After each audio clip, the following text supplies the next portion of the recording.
محترم ناظرین، آج ہم اس ویڈیو میں حضرت یعقوب علیہ السلام کا واقعہ بیان کریں گے۔ تاریخ میں آتا ہے کہ وہ ایک ایسے نبی تھے جن کو اللہ تعالیٰ نے سب سے زیادہ تکلیفوں اور مصیبتوں میں مبتلا کر کے آزمایا۔ حضرت یعقوب علیہ السلام حضرت ابراہیم علیہ السلام کی اولاد میں سے ہیں۔ آپ علیہ السلام کا شمار بھی ان مشہور انبیاء میں ہوتا ہے جنہوں نے تکالیف پہنچنے پر بڑے صبر کا مظاہرہ کیا۔ اللہ رب العزت نے حضرت یعقوب علیہ السلام کو خوب مال و دولت، شان و شوکت اور اولاد سے نواز کر آزمایا۔ آپ علیہ السلام اس آزمائش میں پورے اترے۔ اللہ رب العزت نے آپ علیہ السلام کا ذکر قرآن مجید میں 4 صورتوں میں کیا ہے۔ فرمان الہی ہے، اور ان ابراہیم علیہ السلام کی اولاد میں سے داؤد، سلیمان، ایوب، یوسف، موسیٰ اور ہارون علیہ السلام کو بھی ہدایت دی تھی۔ حضرت یعقوب علیہ السلام جب جوان ہوئے تو آپ علیہ السلام کی شادی محترمہ رحمت بنت افراسیم سے ہوئی۔ اللہ رب العزت نے آپ علیہ السلام کو ان سے اولاد کی نعمت سے سرفراز فرمایا۔ آپ علیہ السلام انتہائی نیک، اللہ تعالیٰ کا ذکر کرنے والے اور بڑے ہی صابر و شاکر تھے۔ اللہ تعالیٰ نے آپ علیہ السلام کو لوگوں کی رہنمائی کے لیے نبوت سے سرفراز فرمایا تھا۔ فرمان الہی ہے، ہم نے ابراہیم، اسماعیل، اسحاق، یعقوب اور ان کی اولاد عیسیٰ، ایوب، یونس، ہارون اور سلیمان علیہ السلام کی طرف بھی وہی بھیجی تھی، اور ہم نے داؤد علیہ السلام کو بھی زبور عطا کی تھی۔ حضرت ایوب علیہ السلام کو اللہ رب العزت نے خوب مال و دولت اور اولاد سے نوازا تھا۔ ان نعمتوں کے ملنے پر آپ علیہ السلام اللہ تعالیٰ کا بہت زیادہ شکر ادا کیا کرتے تھے۔ اللہ تعالیٰ نے آپ علیہ السلام کو مصائب میں مبتلا کر کے آزمایا۔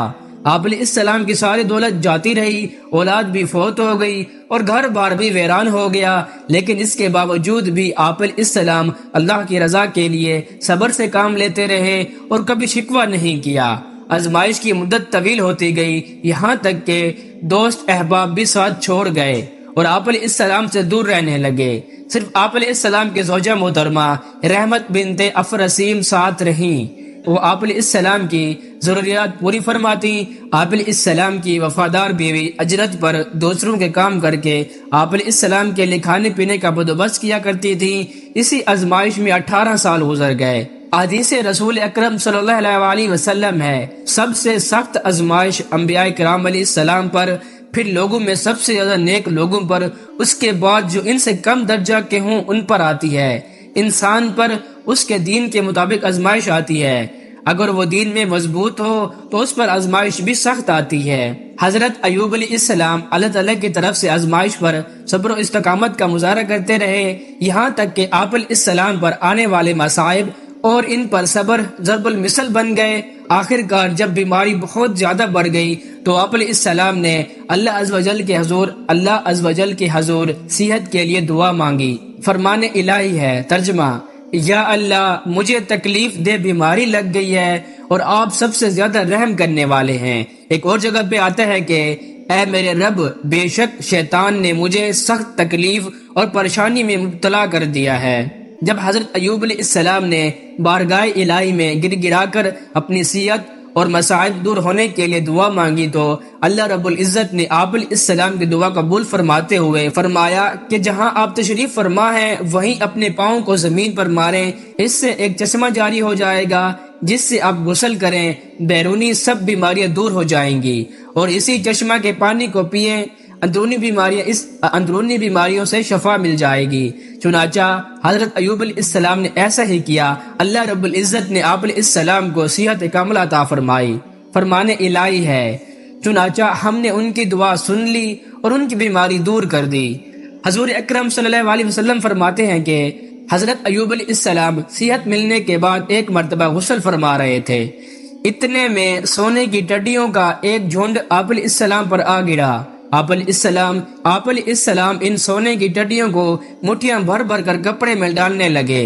اللہ رب العزت نے آواز دی، اے ایوب، کیا میں نے تمہیں اس دولت سے بے نیاز نہیں کر دیا جو تم دیکھ رہے ہو؟ حضرت ایوب علیہ السلام نے عرض کیا، جی ہاں اے میرے رب، لیکن میں آپ کی رحمت اور برکت سے بے نیاز نہیں ہو سکتا۔ حضرت ایوب علیہ السلام نے سخت بیماری کی حالت میں بھی اللہ رب العزت کی عبادت میں کمی نہیں کی اور مصائب اور بیماری پر بڑے صبر و تحمل کا مظاہرہ کیا۔ اللہ رب العزت نے آپ علیہ السلام کے صبر کرنے کی خوب تعریف فرمائی اور آپ علیہ السلام کے تمام مسائل دور فرما دیے۔ اس کے ساتھ ساتھ آپ علیہ السلام کو خاندان اور مال و دولت سے بھی نوازا، اور حضرت ایوب علیہ السلام کے واقعے کو بعد میں آنے والوں کے لیے نصیحت بنا دیا۔ حضرت ایوب علیہ السلام کی بیوی آپ علیہ السلام کی بیماری کی حالت میں بھی آپ علیہ السلام کے ساتھ رہیں اور آپ علیہ السلام کی خدمت کرتی رہیں۔ آپ علیہ السلام کی وہ بیوی آپ علیہ السلام کی صحت کی شدید خواہش مند تھی اور ہر وقت بیماری سے شفا کی تلاش میں رہتی تھی۔ شیطان نے ان کی کمزوری سے فائدہ اٹھا کر انہیں شفا کا ایک شرکیہ عمل بتایا۔ انہوں نے آ کر آپ علیہ السلام کو وہ عمل بتایا جس پر آپ علیہ السلام غصہ ہوئے اور کہا کہ وہ شیطان تھا اور تم شیطان کی باتوں میں کیوں آ گئی، اور ساتھ ہی قسم اٹھا لی کہ مجھے اگر اللہ تعالیٰ نے شفا دی تو میں تجھے 100 کوڑے ماروں گا۔ چنانچہ آپ علیہ السلام جب تندرست ہوئے تو قسم پوری کرنا چاہی۔ آپ علیہ السلام کی شریعت میں قسم کا کفارہ نہیں تھا بلکہ قسم توڑنے کی سزا 100 کوڑے تھی۔ اللہ تعالیٰ نے آپ علیہ السلام کو اپنی قسم پوری کرنے کا ایک ایسا راستہ بتایا جس میں آپ علیہ السلام کی قسم بھی پوری ہو گئی اور آپ علیہ السلام کی بیوی بھی سخت سزا سے بچ گئی۔ اللہ تعالیٰ کے حکم کے مطابق آپ علیہ السلام نے 100 تنکوں والی جھاڑو لی اور اسے ایک مرتبہ اپنی بیوی کے سر پر مار کر اپنی قسم پوری کر لی اور انہیں تکلیف بھی نہیں ہوئی۔ چونکہ حضرت ایوب علیہ السلام اور ان کی بیوی بڑے متقی، پرہیزگار اور اللہ تعالیٰ کی طرف خوب رجوع کرنے والے تھے، اس لیے اللہ تعالیٰ نے ایسا راستہ نکال دیا جس میں دونوں کے لیے سہولت تھی۔ حضرت ایوب علیہ السلام اللہ تعالیٰ کی طرف سے آنے والی آزمائش میں کامیابی کے بعد دین ابراہیم علیہ السلام پر قائم رہے۔ آپ علیہ السلام 93 سال کی عمر میں اس دنیا فانی سے رخصت ہو گئے۔ آپ علیہ السلام نے اپنی وفات سے پہلے اپنے بیٹے حمل اور ان کے بیٹے بشر کو اپنا جانشین مقرر فرمایا۔ اس ویڈیو میں ہمیں یہ سبق ملتا ہے، اس کہانی سے ہمیں یہ سبق ملتا ہے کہ کیا زندگی میں جتنی بھی پریشانیاں ہوں، جتنی بھی تکلیف آ جائے، ہمیں صبر و تحمل سے مظاہرہ کرنا چاہیے۔ ان تکلیف سے اگر ہم صبر کریں گے تو اللہ ہمیں اس کا اچھا صلہ دیں گے۔